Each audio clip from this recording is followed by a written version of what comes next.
shudder passed over her skin and brought out goose flesh. She wished she could turn wolf pelt right now and cover herself in thick hair.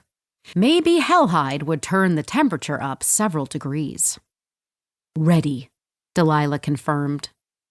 Jasmine leaned around the corner and waited. She checked her watch, assured by her reconnaissance team that the security detail ran like clockwork. It was 1 minute to 12, meaning that any second now, the guard would emerge from the bland steel door and begin his round across the courtyard.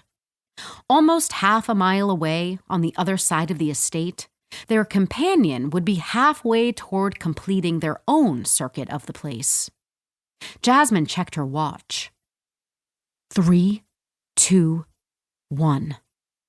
As if summoned by her words, the steel door rang out with a series of metallic clicks.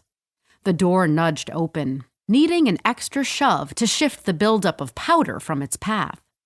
From the darkness inside emerged a guard dressed in all black with a beanie hat atop his bald head. Jasmine smirked. Bingo. Though she had been assured by her team, she was glad to receive the final confirmation that they were on the right track.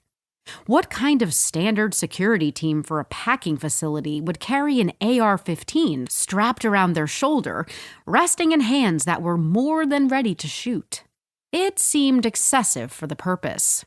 Maybe a handheld pistol like a Glock or a taser would be a better option for your standard detail. But an AR-15 assault rifle? That was the firearm of the guilty. "Easy now," Jasmine whispered. A flash of black appeared to the right of the guard.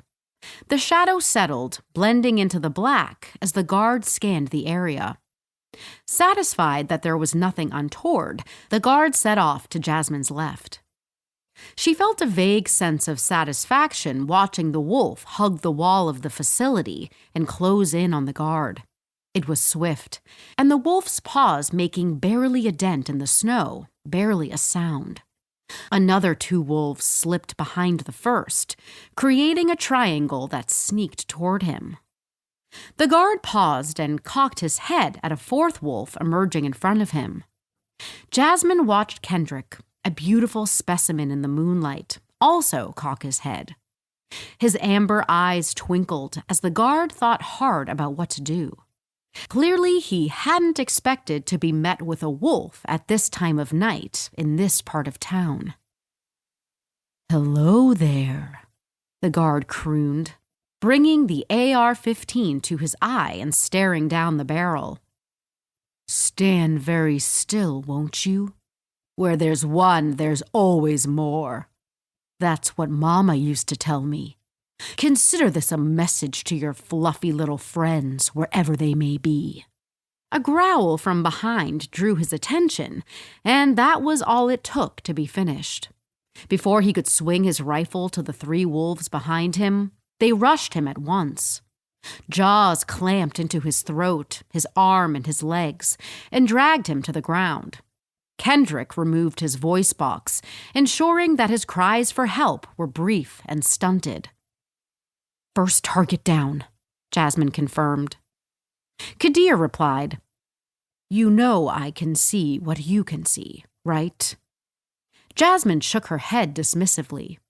2 of the wolves worked to drag the body from sight, but it did little to mask the glistening crimson blood left behind in the snow.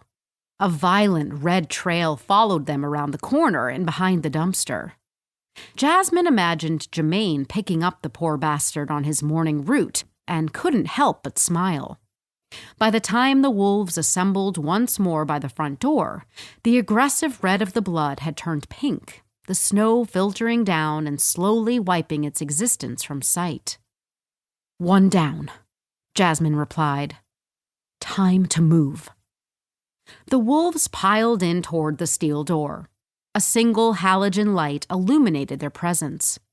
Jasmine glanced toward the CCTV camera fixed to the side of the building, which they had already cut the line to, and hoped that would add some additional time to their operation.